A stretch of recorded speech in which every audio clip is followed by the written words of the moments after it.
السلام علیکم ورحمۃ اللہ وبرکاتہ۔ لا حول ولا قوة الا باللہ العلی العظیم۔ اعوذ باللہ السمیع العلیم من الشیطان الرجیم۔ بسم اللہ الرحمن الرحیم۔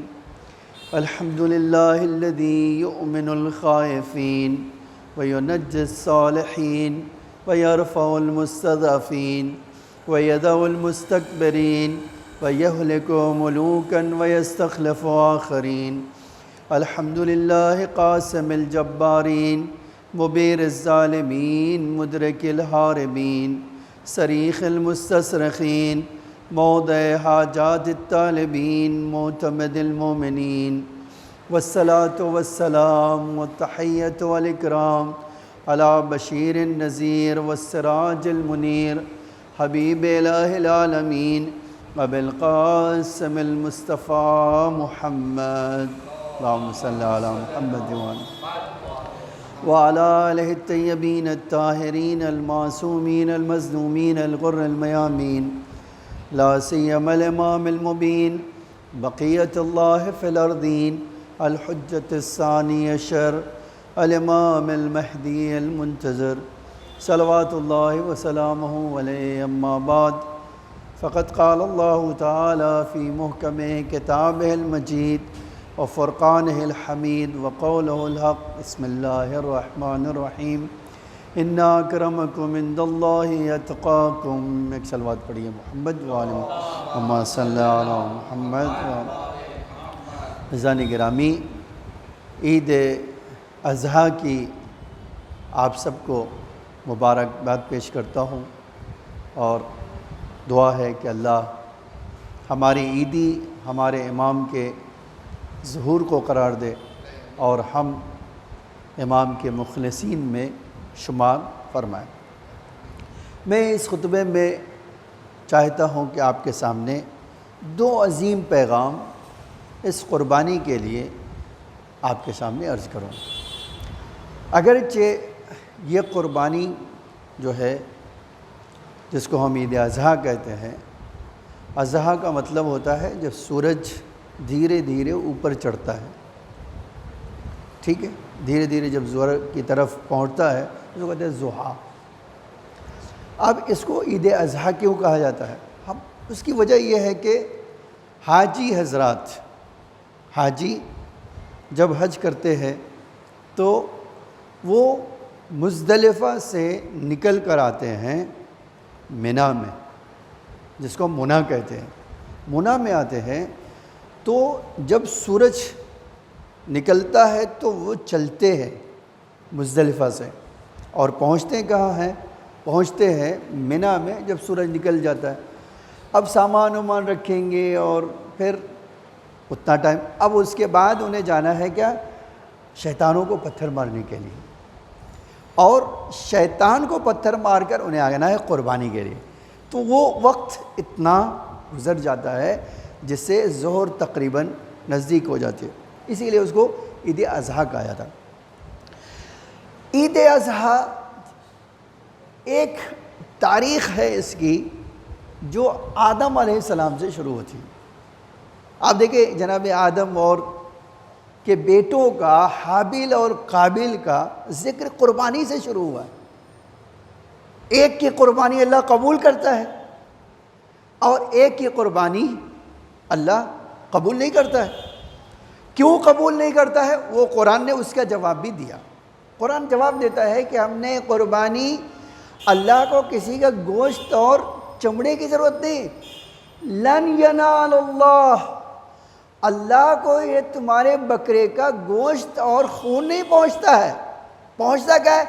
ینالہ التقوی، یہ جو ہے اللہ کو جو تمہارے پہنچتا ہے تمہاری طرف سے، وہ تمہاری نیت اور تمہارا تقوی پہنچتا ہے، ٹھیک ہے؟ تو آپ اگر اندازہ کریں کہ یہ جو قربانی ہے اس کا کنسپٹ جناب آدم سے شروع ہوا۔ ہمارے پاس آدم ثانی کے بارے میں بھی ہے کہ جناب نوح علیہ السلام نے جب ان کے طوفان آ گیا اور طوفان کے بعد ان کو کشتی ایک جگہ رکی، تو جناب نوح نے بھی ایک سلاٹر ہاؤس بنایا جہاں اللہ کی راہ میں قربانی پیش کی۔ اس کے بعد آدم ثانی کے بعد آپ دیکھیے سب سے بڑی قربانی آپ جانتے ہیں ابراہیم خلیل اور اسماعیل کی ہے۔ یہ قربانی جو آج ہم بناتے ہیں اس کی سنت بھی وہ سنت ابراہیمی سے ہے۔ قرآن نے بڑا اچھا جملہ کہا ہے، لکم، تو اے انسانوں، اے ایمان لانے والوں، تمہارے لیے ابراہیم کی سنت، ان کی روش تمہارے لیے کیا ہے؟ اسوہ ہے، تمہیں ان کو فالو کرنا چاہیے، ٹھیک ہے؟ اللہ کہتا ہے کہ ابراہیم کی سنت تمہیں فالو کرنا چاہیے، جس طرح اللہ کے رسول کی سنت تم فالو کر دو۔ بس ایک سنت تمہیں فالو نہیں کرنا ہے، وہ کیا ہے کہ انہوں نے اپنے بابا سے، منہ بولے باپ سے وعدہ کر لیا تھا جو کافر تھے کہ میں استغفار کروں گا۔ ایک مومن کافر کے لیے استغفار نہیں کر سکتا۔ بقیہ آپ کی زندگی ایک مسلمان اور ایک مومن کے لیے کیا ہے؟ اسوہ ہے، آئیڈیل ہے۔ تو کیا کیا جناب ابراہیم نے؟ یہ جو ہے عزیزان گرامی، دو عظیم درس انسانوں کو، قیامت تک آنے والے انسانوں کو جناب ابراہیم نے عطا کیا۔ وہ کیا ہے؟ ایک یہ کہ جب ہم ایمان لائے ہیں، جب ہم نے اللہ کی توحید کا کلمہ پڑھا ہے، جب ہم نے قیامت کا عقیدہ اپنے وجود کی گہرائیوں میں بسایا ہے، جب ہم کو یہ پتہ ہے کہ ہمارا حساب کتاب ہونے والا ہے، ہمارے اعمال کو تولا جائے گا، میزان پہ دیکھا جائے گا، اگر کھرا ہوا تو اللہ قبول کرے گا اور ثواب ملے گا، اگر کھرا نہیں ہوا تو ہمیں ہرگز اس کا ثواب نہیں ملے گا۔ اسی لیے آپ قرآن میں دیکھیے اللہ نے بہت سارے لوگوں سے کہا ہے کہ تمہارے اعمال کی کوئی جزا نہیں ہے، کوئی ریوارڈ، کوئی ثواب نہیں ہے۔ پوچھے کیوں نہیں ہے؟ کہ اس لیے کہ جس شرط کے ساتھ خدا کو چاہیے وہ شرط اس میں نہیں پائی جاتی۔ آج آپ دیکھ لیے، پوچھئے قرآن سے کافر کو جزا ملے گی؟ کہا کافر کو کوئی جزا نہیں ملے گی، چاہے جتنا اچھا کام کر لے اس کو کوئی جزا نہیں ملے گی۔ کیوں؟ اس لیے کہ اعمال کے لیے اللہ نے شرط رہا، انما یتقبل اللہ، اللہ قبول کسے کرے گا؟ جو متقی ہوگا اسے قبول کرے گا، جو ایمان رکھتا ہوگا اسے قبول کرے گا۔ اسی لیے ایک اور جگہ کہتا ہے کہ دیکھو جو میرے رسول کو اذیت کرتے ہیں ان کا، جو میرے رسول کو ستاتے ہیں، تکلیف دیتے ہیں، ان کا کوئی عمل قابل قبول نہیں ہے۔ ایک جگہ اور فرماتا ہے جو میرے رسول سے آگے بڑھنے کی کوشش کرے گا اس کے اعمال کو ضبط کر لیا جائے گا، اس کی کوئی۔ تو آپ دیکھیے ہم کو جب یہ پتہ چل گیا، قرآن نے ایک میسج ہمیں پیغام دیا کہ اگر اللہ کی بارگاہ میں کوئی عمل قبول کروانا چاہتے ہو تو شرط کیا ہے؟ شرط یہ ہے کہ ان شرائط کے اوپر کھرا اترتا ہو، اگر وہ کھرا نہیں اترے گا تو تمہارے اعمال کی تمہیں کوئی جزا ملنے والی نہیں۔ اب جناب ابراہیم علیہ السلام کا ایک امتحان ہوا۔ کیسا امتحان؟ کہ جب یہ کہتے ہو کہ لا الہ الا اللہ، جب تم نے رسول اللہ کا کلمہ پڑھا، جب تم نے ایمان، قیامت پر ایمان لائے، جب تم حساب کتاب کو مانتے ہو، تو اے ابراہیم میں دیکھنا چاہتا ہوں واقعاً مانتے ہو خدا سپیریئر ہے یا نہیں؟ یہ خالی تمہاری زبان سے کہہ دینے سے ثابت نہیں ہوگا، تمہیں اس کے لیے امتحان دینا پڑے۔ جب کہتے ہو اے اللہ تیرے علاوہ کوئی طاقت نہیں ہے، تیرے علاوہ کوئی معبود نہیں ہے، تیرے علاوہ کوئی اللہ نہیں ہے، تیرے علاوہ کوئی رب نہیں ہے، تو اب خالی کہتے ہو یا واقعاً تم مانتے ہو؟ ماننے کی دلیل کیا ہے؟ امتحان دو، سیدھا طریقہ ہے۔ جانچنا کیسے؟ کہتے جانچنا اس طرح سے کہ ہم امتحان دیں۔ اور اللہ نے امتحان کیسے لیا؟ آپ دیکھو بڑی عجیب بات ہے۔ ایک لما بلغہ السعی، جب اسماعیل بھاگ دوڑ کرنے کے لائق ہوئے، نوجوانی میں آئے، باپ کو اللہ نے خواب دکھایا۔ کس بات کا خواب دکھایا؟ خود جناب ابراہیم نے اپنے بیٹے سے فرمایا یا بنیا انی ارا فی المنام، اے میرے لال میں نے خواب میں دیکھا ہے فانی اذبحک، میں تمہیں ذبح کر رہا ہوں، فانظر ماذا تری، آپ کیا کہتے ہو، آپ کیا بتاتے ہو، آپ کیا سوچتے ہو، یہ ہمیں بتاؤ۔ اب آپ دیکھیے کوئی دنیا کا آدمی اس امتحان کے لیے تیار ہوگا؟ دیکھیے اس کے لیے تو آپ کے دو چیزوں کی ضرورت ہے، ایک تو یہ کہ خدا حکم دے رہا ہے ذبح کرنے کا، اس کا یقین ہونا چاہیے، ٹھیک ہے۔ دوسری بات ایمان، جب میں کہہ رہا ہوں اللہ میرے لیے سب سے بڑھ کر ہے تو ایمان واقعاً ہوگا تو میں یہ کام کروں گا، ورنہ نہیں کروں گا۔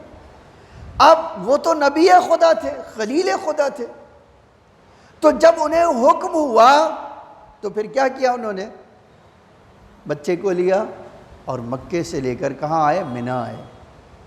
میں جلدی سے بات کہنا چاہتا ہوں، وہ پیغام جو اس قربانی میں ہے، اللہ جب ہمیں نعمتیں دیتا ہے، اللہ نے جب ہمیں ایمان کی دولت دی، اللہ نے جب ہمیں صراط مستقیم کی طرف ہدایت کیا، تو اب اللہ کہتا ہے میں تمہارا امتحان لینا چاہتا ہوں۔ کوئی ایسا آج ہمارے پاس روایت حدیث اور قرآن کا جملہ ہے، قرآن کہتا ہے کیا تم نے کہہ دیا ایمان لائے بس کافی ہے؟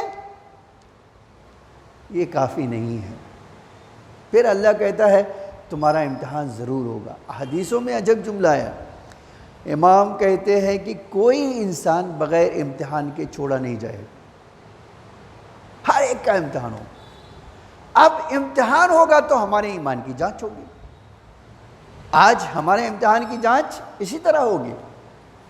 اب امتحان کے لیے جب بڑھے جناب ابراہیم تو جانتے کیا ہوا؟ کتنی بار شیطان آیا، تم نے خواب دیکھا ہے، خواب کی کوئی حقیقت نہیں ہوتی، کہاں لے جا رہا ہو اس بچے کو؟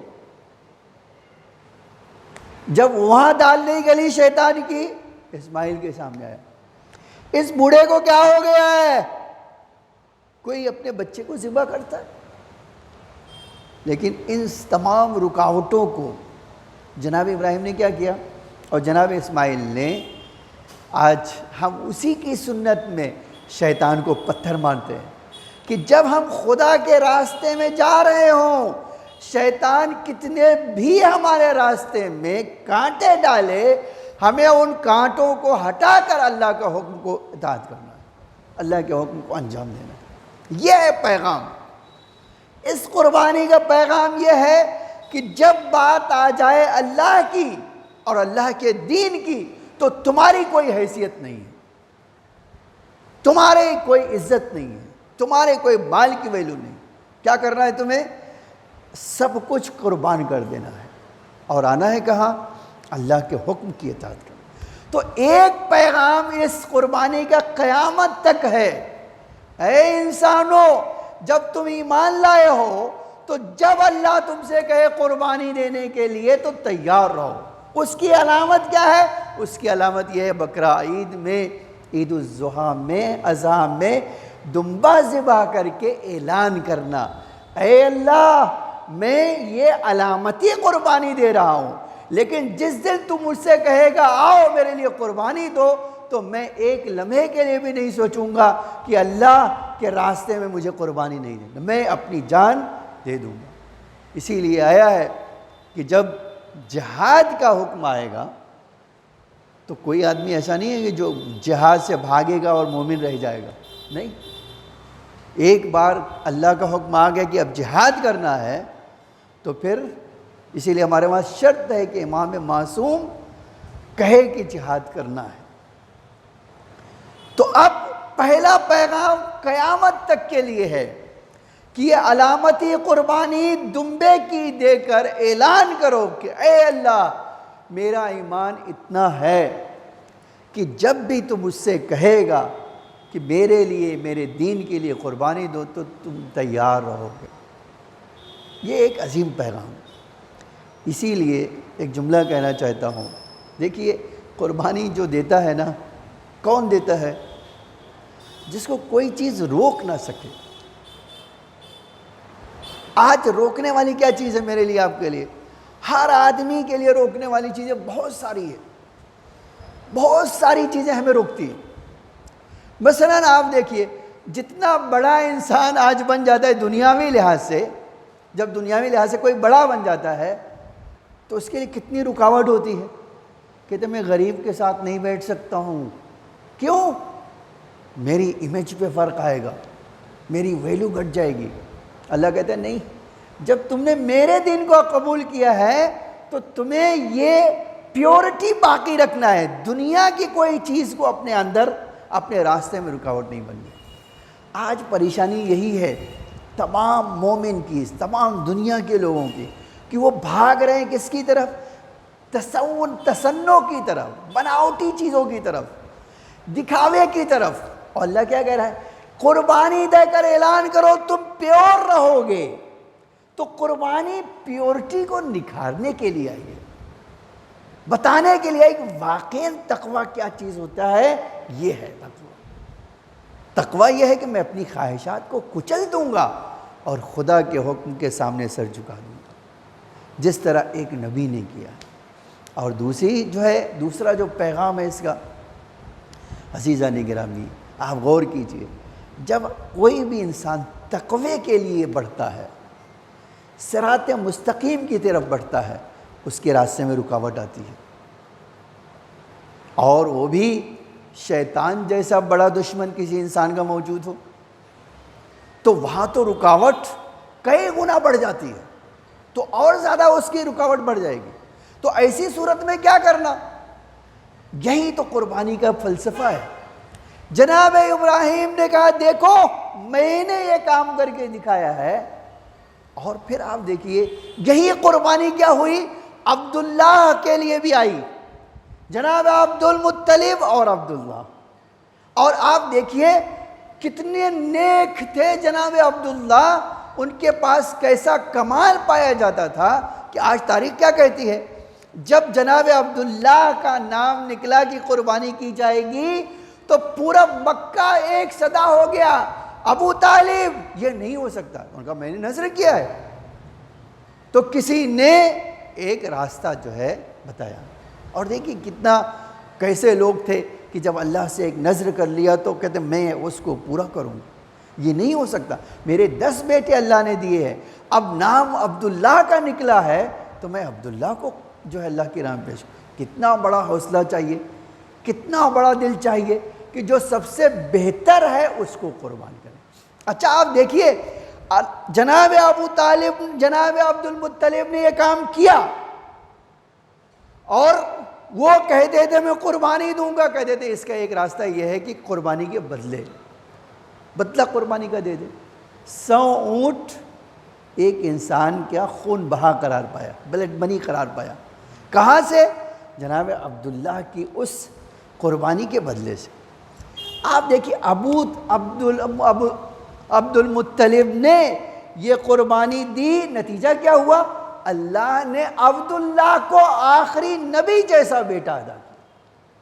تو یہ نتیجہ بھی ہمیں بتانے کے لیے کافی ہے، تم تقوی اختیار کرو، بلندی دینا ہمارا کام ہے۔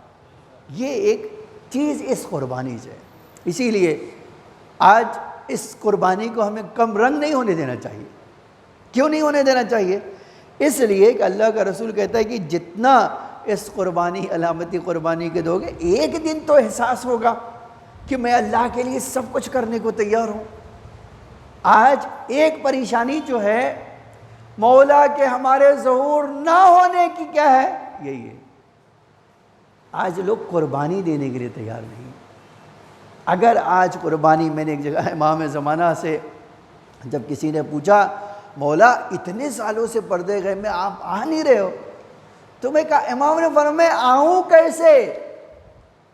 کہا مولا اتنے چاہنے والے، بڑا عجب جملہ فرمایا کہ یہ مجھے نہیں چاہتے، اپنی خواہشات کو چاہتے، اور وہ جانتے ہیں میرے ذریعے سے ان کی خواہش پوری ہوگی۔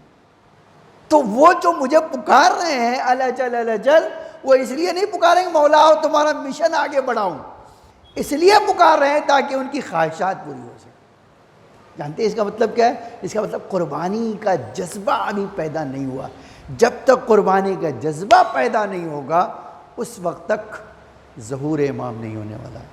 عزیزان گرامی، ہم اس عید قربان سے یہ سبق حاصل کریں کہ ہمیں اپنے آقا کے لیے اپنے وجود میں، اپنے گھر میں، اپنے بچوں میں، اپنی سوسائٹی میں یہ جذبہ پیدا کرنا ہوگا کہ ہمیں اپنے امام کے لیے سب کچھ دینا ہے. امام لے یا نہ لے وہ ایک الگ مسئلہ ہے، لیکن ہمیں آمادہ رہنا. اگر ہم آمادہ رہ سکے سچے دل سے، آپ یقین جانیں ظہور امام میں تاخیر نہیں ہوگی.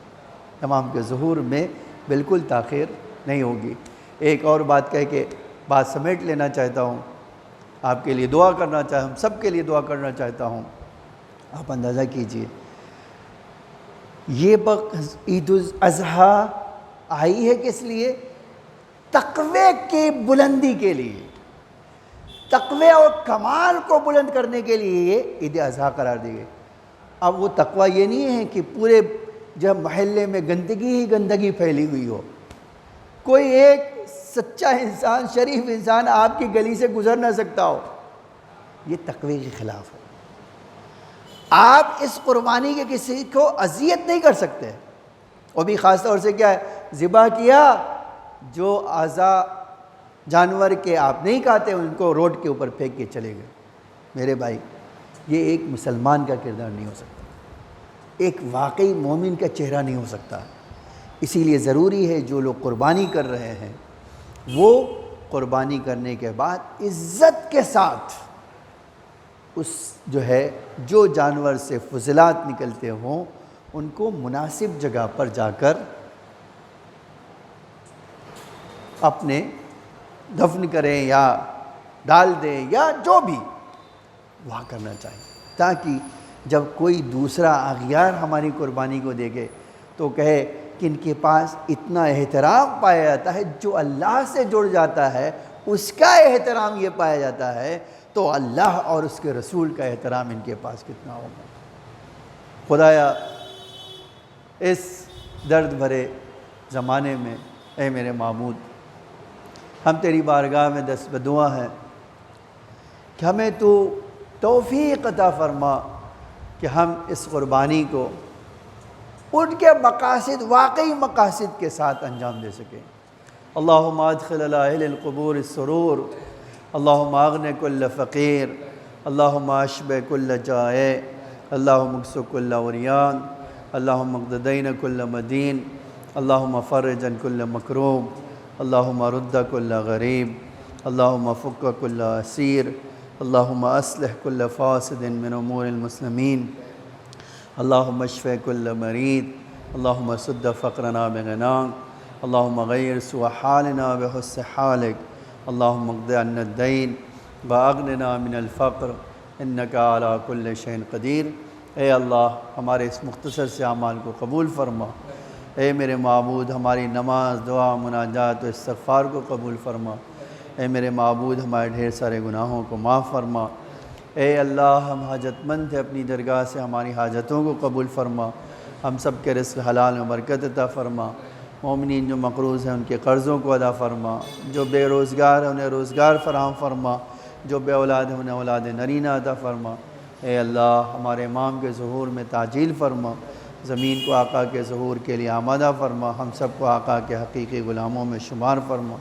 اے اللہ تجھے محمد و آل محمد کا واسطہ جو مومنین گزر چکے ہیں ان کی مغفرت فرما. اے اللہ جو بیمار ہیں انہیں شفاء عاجل و کامل عطا فرما.